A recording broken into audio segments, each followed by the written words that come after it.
Our next speaker is David Lose.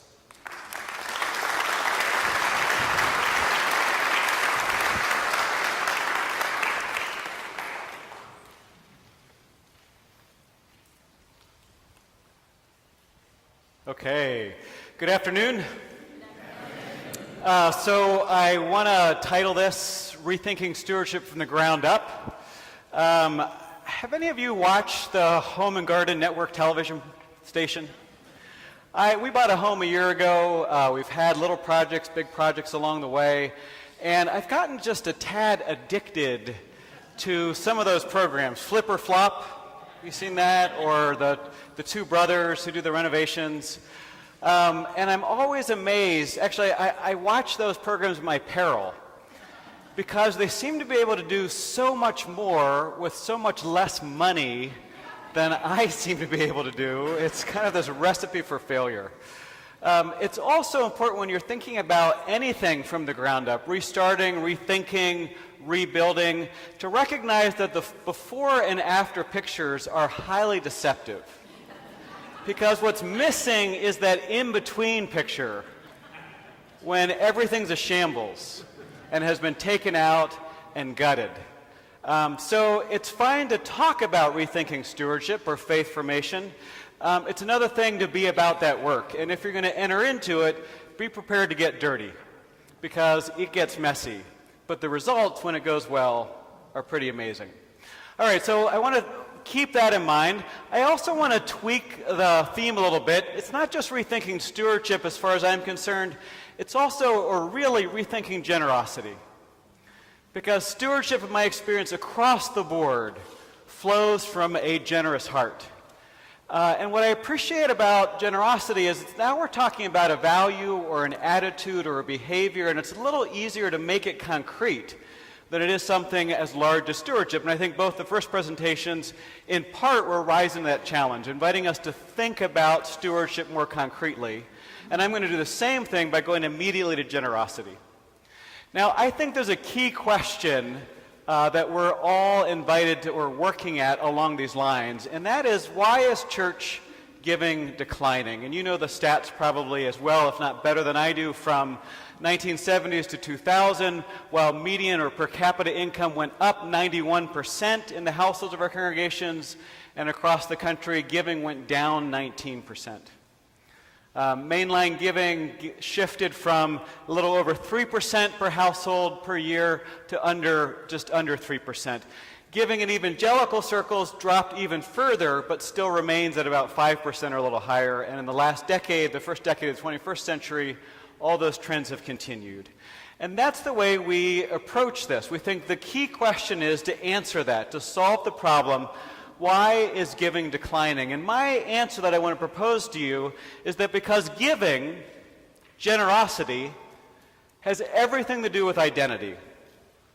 And I would say we have a relatively poor understanding of how identity is formed and fashioned. So I'm going to spend just a couple minutes talking a bit about identity, and this is the one piece that links to the work I did with some of the folks who are here and others for Rethinking Faith Formation. What we've learned about identity in recent years is that it's phenomenally complex in really interesting ways. One, identity is highly malleable. You don't have one identity that you fashion in late adolescence, or today early adulthood or middle adulthood, and it persists forever. Identity is regularly changing, and it particularly changes significantly at life transitions. Identity is highly fluid. It's not as stable as we once thought. We tend to relate to people differently or show different sides of identity depending on what's going on in our lives. It's highly dynamic. It's more complex and multifaceted. We don't only have one identity. Even those of us who are profoundly religious still have other identities that may be shaped by our religious identity and yet are also somewhat distinct as parent or employee or parent or citizen or others, and it's highly multifaceted. It shifts and shapes depending on what's going on in our life and the circumstances around that. Now, sometimes at this point, we're tempted to want to solve this problem by saying, you know, the challenge is really we need to fashion a Christian identity. If we could just do that, then all our problems would be solved. And I want to say, even if that's true, that is, even if we decide to establish for our goals that what our congregation should be organizing is helping people understand how all dimensions of their life are influenced and affected by their faith, which for me is the primary reason congregations exist. Even naming it that way, we still need to admit we don't have a very good idea of just how that happens. And so what I want to do is think about this formation of identity, Christian identity also, in relation to three different dynamics. I want to start with the categories at the top, and that is to talk a little bit about the cognitive or narrative dimension of identity. I use both of those terms because on one way of thinking about it, it's primarily our collection of attitudes, thoughts, convictions, and beliefs. But it also has a narrative dimension. That's what I want to work on. So I want to talk about 4 common misunderstandings about this cognitive or narrative dimension of our identity. Or if you don't like the kind of negative slant of misunderstandings, then think of them as opportunities for growth. Or really, they're always both. First, major misunderstanding. Beliefs and attitudes, that is, that cognitive dimension, are almost all, actually, sorry, before I get into misunderstandings, the one thing to make clear, beliefs and attitudes, which is the way we think about our identity. It's the stuff we think about, the stuff we say we believe. They're almost always related in stories. So although we will tend to privilege in our own lives and experience our capacity as thinkers, to think of ourselves as rational beings, even more so we are storytellers. We are narrative beings. And a shorthand definition of identity is the story we tell ourselves about ourselves. So the opportunity for growth here is to really minimize your use of facts, whether it's facts about giving or the amount of income people have or percent of budget. All of that stuff may be helpful, but minimize the deployment of facts and maximize the telling of stories. What difference did giving or a change in stewardship or initiative make in people's lives? Those stories, shared and told by the community rather than simply the leader, are among the most powerful things you can do. Second, stories of commitment, that is, giving or the attempt to cultivate generosity by sharing stories of commitment, are far less effective than stories about community and compassion. And typically in the stewardship literature, those 3 C's are the 3 most frequently mentioned motivators: commitment, community, and compassion. And when you study preachers, pastors, theologians, they overwhelmingly favor this issue of commitment. And yet when you poll everyday churchgoers, everyday Christians, they are far more likely to be moved and therefore respond to messages about community, the community we fashion, and compassion, responding to people in need. And so leaders in the church tend to stress commitment when people in the pews want to hear about and are moved by stories of compassion and community. So the opportunity for growth then is stress what giving accomplishes in terms of extending the compassion that we know in God or Christ and building this community that's important to us. Third, we've fallen into the belief that crisis is the most powerful motivator of all. And in certain circumstances, it is, and it can be. We are, by nature, human beings, by nature, highly prefer homeostasis. That means we are far more reactive than we are proactive. And we prefer homeostasis for a very good reason. Stability promotes growth. The flip side of that is that it's difficult to get us to move without an immediate crisis or the burning platform in front of us. But when it comes to the lives of both individuals and communities, study after study after study has shown that although crisis can move persons and communities to act, it is difficult to make that action wise, to be wise in crisis, or for those changes to have long-standing significance. The thing that we sometimes misunderstand is that joy is a far more powerful motivator than fear. And I actually got that from John Cotter, who teaches business leadership at the Harvard Business School, which is kind of an interesting source when you think about it, for someone there to remind us that joy is more powerful than fear, or in biblical terms, perfect love casts out fear. So the opportunity for growth then is to ask another key or crucial question: how does every stewardship story you tell share the joy of the gospel that we have in knowing Christ? Fourth misunderstanding about the cognitive narrative dimension of identity formation is that in fact, I'd say it's the most critical misunderstanding, is that we tend to think that those cognitive and even narrative messages are the center or the heart, should be the heart of our stewardship efforts, and are the most important things that we can do. So what I want to say is that even if you do those first three things, you seize on those misunderstandings of the cognitive narrative dimension of identity, and you seize all three opportunities to grow, if you live primarily in your leadership realm, if your stewardship program lives primarily out of that cognitive narrative understanding, you will not get very far. The opportunity for growth is to explore the world of practices and experience. And that's what I want to spend the rest of my time talking about. So I want to make sure that you understand what I'm doing here. I want to, in fact, honor the fact that we are thinking people, we are preachers and teachers. We will always have that cognitive narrative dimension. And if we're going to do that, I want to do it as well as we can. But having said that, we need to recognize that if that's where we load all of our hopes, we will be profoundly disappointed. So second then, identity formation. We again tend to think about the relationship between our thinking and our practicing as a kind of primarily one way. That is, we think and therefore we act. If you want to create change, and in some ways change is the definition of what it means to leader, to cultivate and steward change, then we tend to think, work on their attitudes and you'll see behavior change. When in fact the exact opposite is true.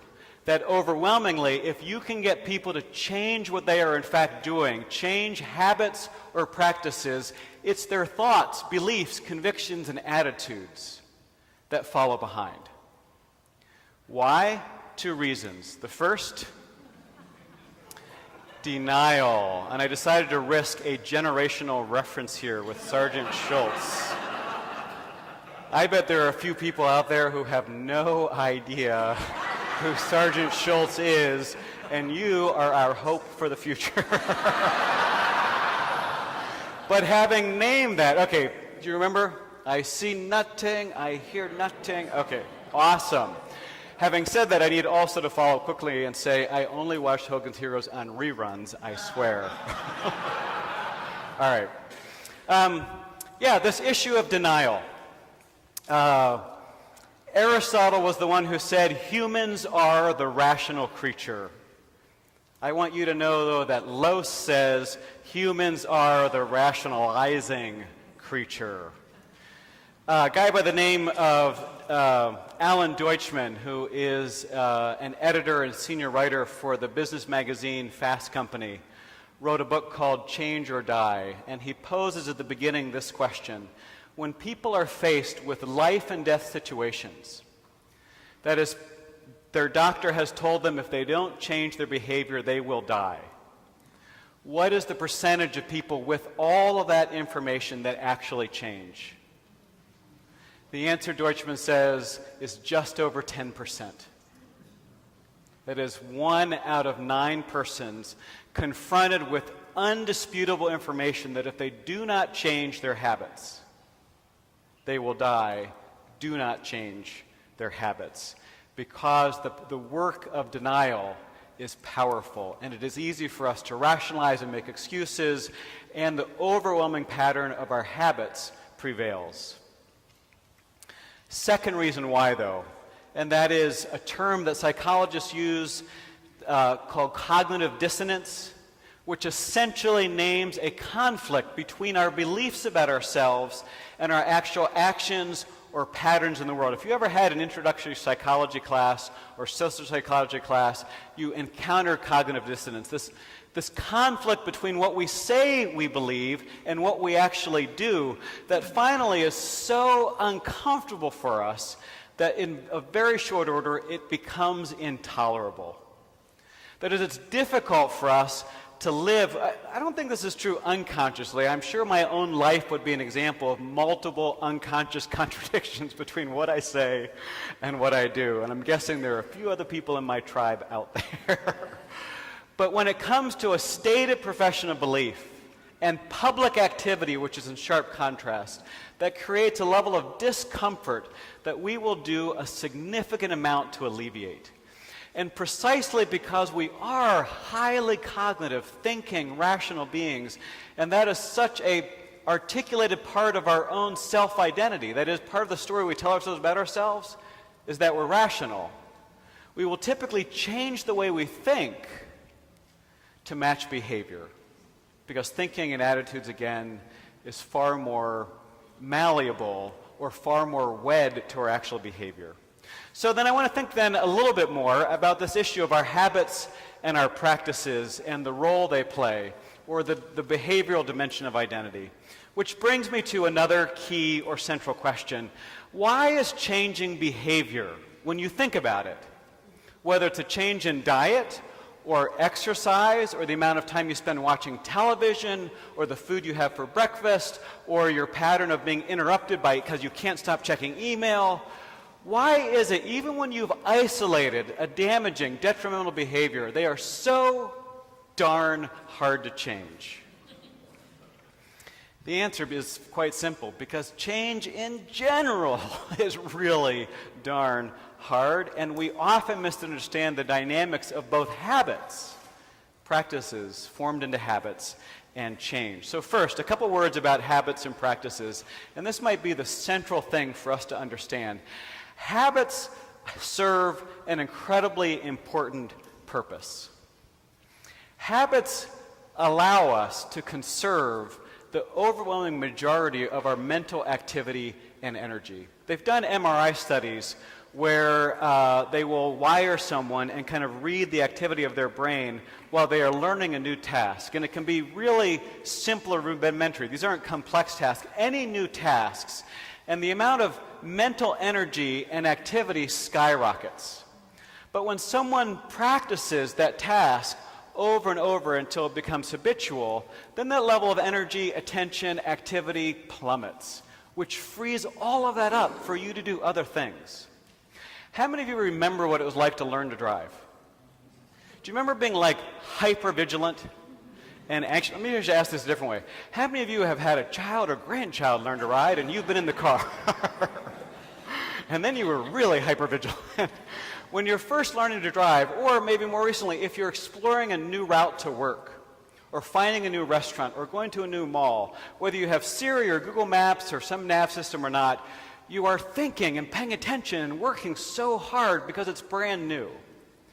When you've consigned that activity, that practice, to habit, when it becomes part of your being and you're making that drive to work for the 300th time, guess what? Sometimes you're surprised that you even got there.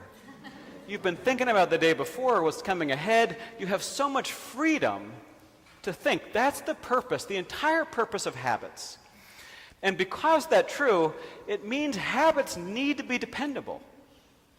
They need to be kind of rock solid. They need to be hardwired connections between your psyche and your behavior. And for that reason, it means they are incredibly, incredibly hard to change. And that is a very good thing. Evolutionarily, we have developed to construct and maintain rock-solid habits, which is why changing behavior is so darn difficult.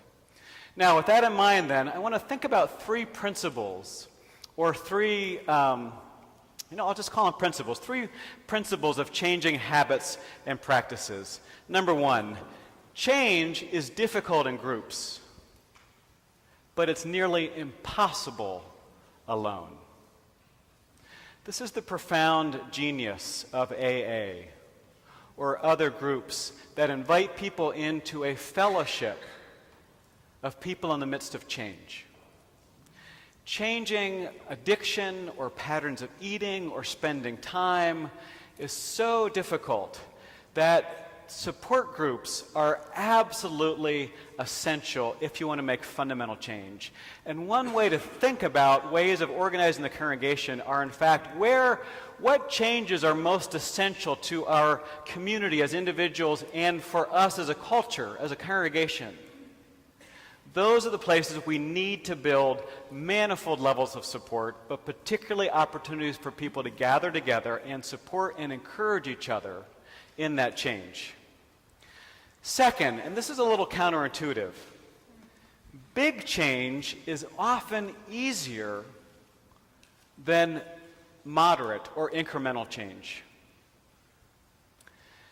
The reason that's counterintuitive is most of us think if it's a difficult task, then break off the small part and you'll build from that. But studies have shown again and again that the challenge with moderate or incremental change is that you feel a significant amount of the burn or the pain or the sacrifice of changing at all, and yet see very little efforts.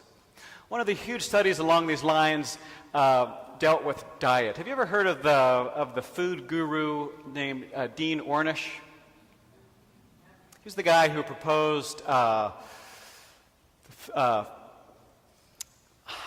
why can't I think of this word? Meat.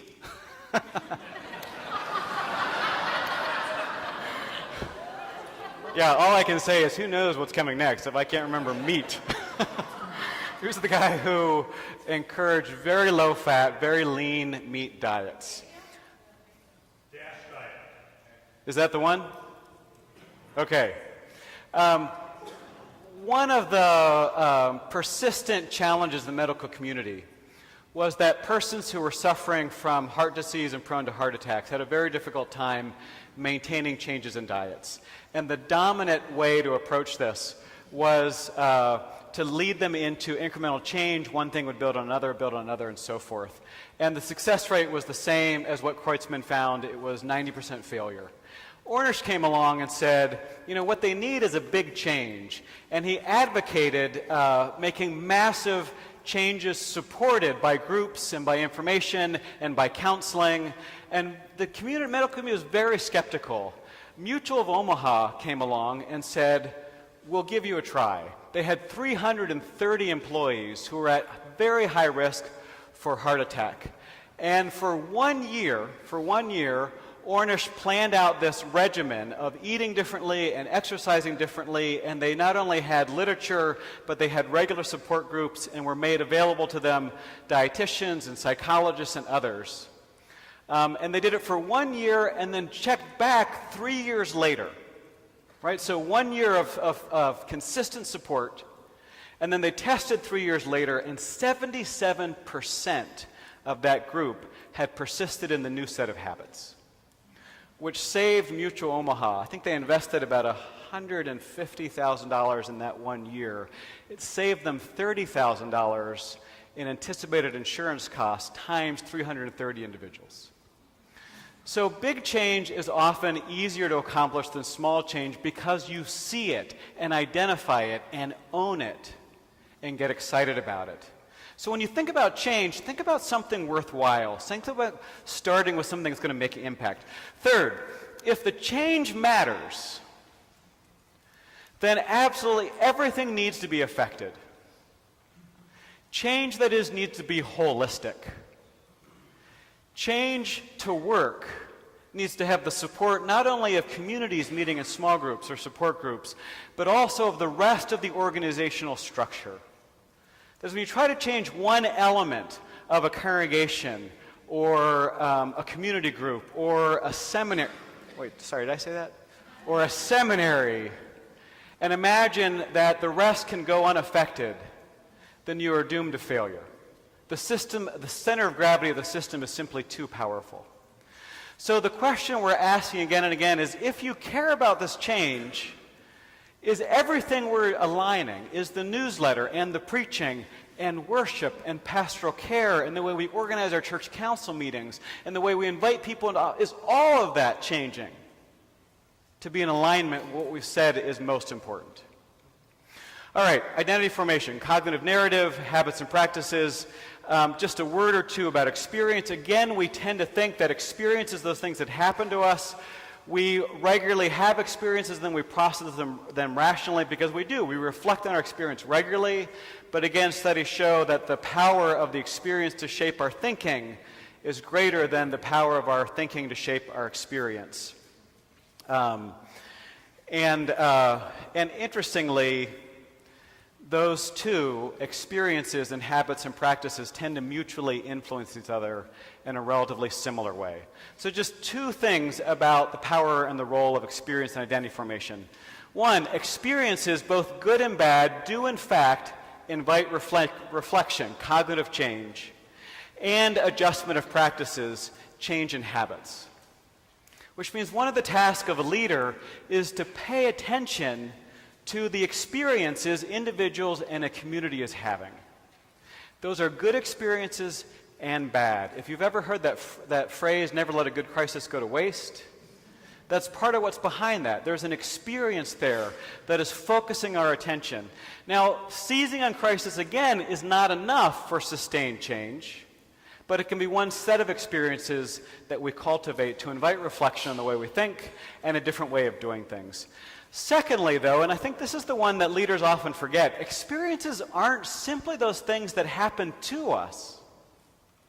Experiences can also be something that we create and manifest and manufacture and share. And because that's true, one of the other roles, unsung roles of the leader, is in fact to create different experiences for believers to enter into, to have, to share, and from that to imagine a new possibility, because it is persistently very difficult to imagine what you have not yourself experienced. It's hard to give what you haven't received. All right, so with that in mind, identity formation of these three different elements, recognizing the overwhelming power of habits, practices, and experience, then I really want to move toward a close by saying that creating a culture of generosity is entirely possible, but also say that practice is everything. Now, some good news and bad news. The good news is, good news and bad news. I will start with the bad news because I have been trained to do so by my wife, who is in finance and who always wants to know the bad news first. So I'll start with the bad news. There is no playbook for being this kind of congregation or community yet. If there was, I would hope that I would have written it, and I'd be working on my second bestseller from Hawaii. There is no playbook. Now, I say this here. I've said this on the road. I'm going to say it here. I guess I can. I'm leaving. I'm not sure the degree to which most people working in seminaries tend to recognize that the way we practice our profession is to give to incoming students, would-be leaders in the church, a playbook and to teach them the plays. We tend to think of seminaries as places of cutting-edge research, and it is so in my self-interest to perpetuate that. And on one level, they are. People are doing all kinds of interesting work, and you see a great example of that in this place with events just like this. At the same time, seminaries are also the repositories of the best practices of the last generation, which means all too often congregations become the places where those practices are perpetuated, the very best practices of the last generation. There is good news, though, and the good news is, you ready? There is no playbook. We do not have to keep doing things the way they've always been done. We do not have to honor the memory of important teachers or pastors by repeating their practices. Honor them, yes. Through repetition, no. This is a time where we need to value experimentation and a sense of playfulness, a willingness to let some things go. We need to cultivate a generation of leaders who are willing to color outside the lines. Now, I have this theory. I don't think I can prove it, but I feel very strongly about it, that the beginning of the end of childhood, not the end, but the beginning of the end of childhood is when a child receives his or her first coloring book. And I think that because in my experience, no child in the history of the world has ever run up to a parent and said, "Mom, Dad, I'm having a fabulous time just scribbling all over the place, but I'm no longer satisfied with the representational quality of my drawing. Would you please go out and buy me one of those books where everything's outlined, then I'll know just where to stop?" No, kids don't ask for coloring books unless they see, a friend with one. Who gives coloring books? The parents, the grandparents. Why? It's for a great reason. They want to recognize what the kids draw. You get to the point where you get tired of saying, "Sally, those are beautiful scribbles." Sooner or later you want to say, "Sally, that's a beautiful sailboat. Billy, what a wonderful house." But remember, sky is blue, grass is green. And there it begins, the art of conformity. Picasso once said, "Every child is born an artist. The challenge is keeping the artist alive to adulthood." Amen. Our challenge today will be to support each other, to name failure as a value, because you cannot experiment without failing. To support a group of people, leaders in all dimensions, and certainly in cultivating generosity, who are willing to support each other and coloring outside the lines. So what I want to invite you to is a series of exercises that I'm going to suggest for you to take home and try out as you're able, recognizing that practice trumps message every single time. So a few exercises in coloring outside the lines. One, and I'll do these relatively briefly. One, start sending people out from worship looking for abundance.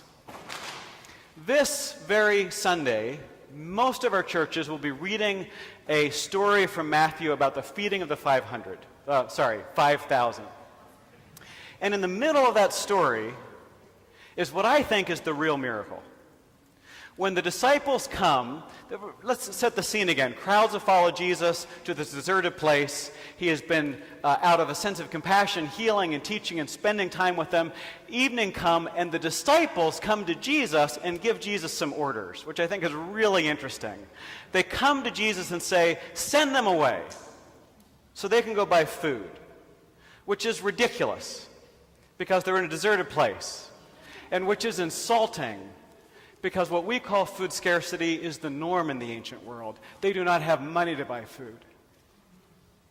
Send them away to buy food. And Jesus says, "Feed them yourselves."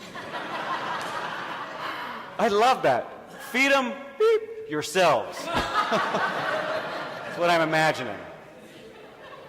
And they say, "We have nothing.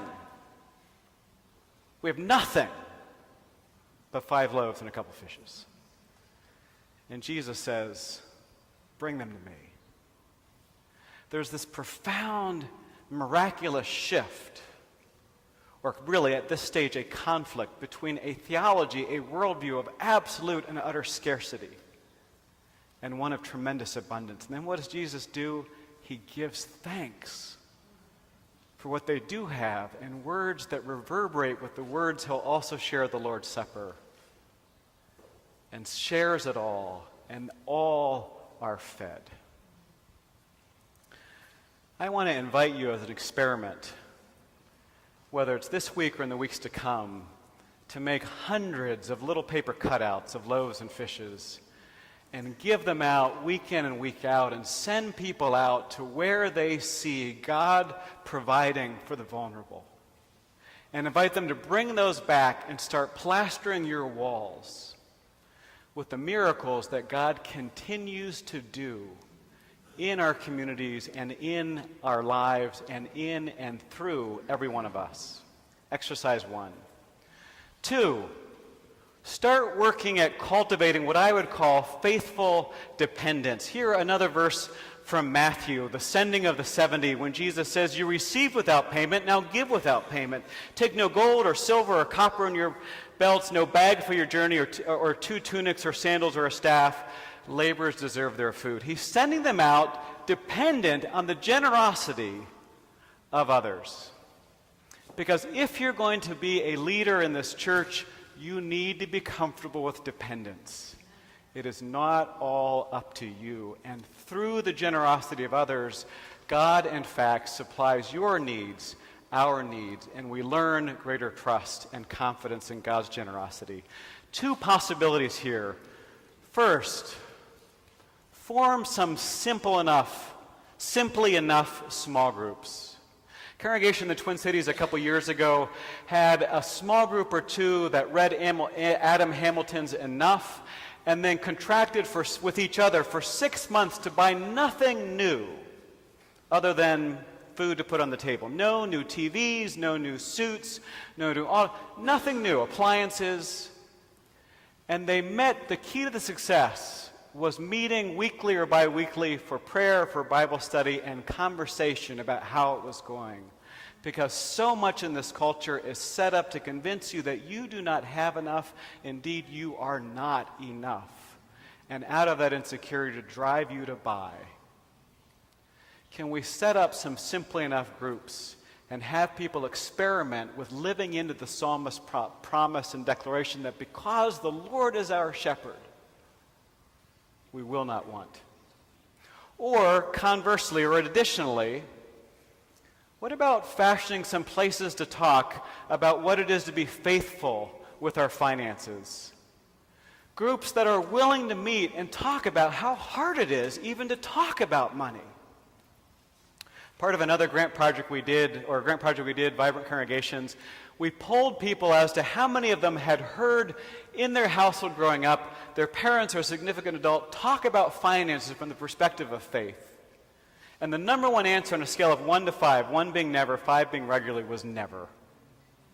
And then how many of you now engage in conversations with trusted friends about finances from the point of view of faith? And again, the overwhelming answer is never. We are out of practice. Can we have places where people can talk about the struggle of not having enough or too much or not being sure about what to put aside or what to do? I think we can. 3, create an experience of reflective abundance. Here, the parable from Luke. This is the parable of the rich fool. It's the farmer who has a tremendous year and doesn't know what to do with all this wealth. And so he decides, I'm going to tear down my barns and build bigger ones, and I'll put it all away there. And then I'll say to myself, my soul, you have ample goods laid up for many years. Relax, eat, drink, be merry. And at that point, God says, you fool. This night your soul is required of you. What I love about that parable is it has nothing to do with whether or not it's good to build bigger barns or not. And has everything to do with the way in which wealth tends to make us preoccupied. This is a guy who has a conversation with his soul about himself, with no regard and no trust in or for God and neighbor. What would it be like to, as Rolf had said at one of the breaks, to shift our conversation from asking for money and instead once in a while give money? A couple years ago when this was the election, I suggested to preachers, maybe this week, you talk about this issue of trust and then remind us that each of us carries artifacts about trust. All of our money says on it, in God we trust. This week, don't ask for money, give money. Give everyone a dollar bill and send them out to spend that dollar and their other dollars, thinking about whether their spending reflects trust in God or not. And I heard from people about that sermon for months as the one that people kept talking about because we engaged them in a different kind of practice. We created for them an experience of abundance and invited structured reflection on it. Share responsibility for generosity with others. What if the church council decided that for the coming year in benevolence, the youth group was going to be in charge? It was their job to figure out how to be generous in this community, or other groups as well. Fourth and finally, practice talking about abundance. Hear words of Paul. Do not worry about anything, but in everything, by prayer and supplication with thanksgiving, let your requests be made known to God. And most of us nod our heads, that's so lovely, Paul, until we think about what he says. Don't worry about anything. And then I want to say, are you freaking out of your mind? My whole world feels like worry. Whether it's work or family or friends or relationships, we have structured our lives around worry. And Paul says, don't worry. What does he know? Oh yeah, he was in jail writing this with no idea of his future. How did he do that? A few lines on, he'll say, I have learned to be content in all things and circumstances. And what strikes me now is not the content, but that he had to learn. Can we, from time to time, in the middle of worship or the sermon or before a church council meeting, share stories where we actually bucked the conversational, but the cultural trend and felt rich and abundant and non-anxious? If we had a little more time, we'd do that right now. And you would be amazed by about 4 or 5 minutes of reminding each other of what it's like to know yourself to be blessed, what that power is. Try it. You'll be amazed. Here's the thing.